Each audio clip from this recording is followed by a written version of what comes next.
Pakinggan nyo sa isang talata ng Kawikaan.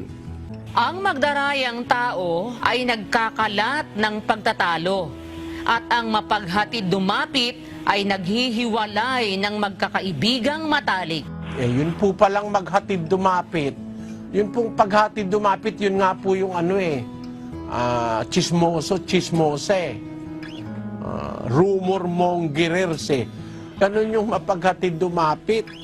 Lagi na lang merong balita para sa mga taong buhay ng may buhay. Ang Kristiyano po, hindi natin trabaho yung magdadaldal tayo ng buhay ng may buhay. Masama po ang chismoso at chismosa sa Kristiyano, mga kapatid. Yung mapaghatid dumapit. Nakakapaghiwalayan ng magkakaibigang matalik. Nakakapaghasik yan ng pagtatalo-talo. Nagtatalo-talo tuloy, nag-aaway dahil dun sa kadadaldal-daldal, tawid-tawid. Hindi mo naman naiintindihan, halimbawa yung puso ng kapwa. Yung sinabi niya, malay mo kung anong intensyon niya.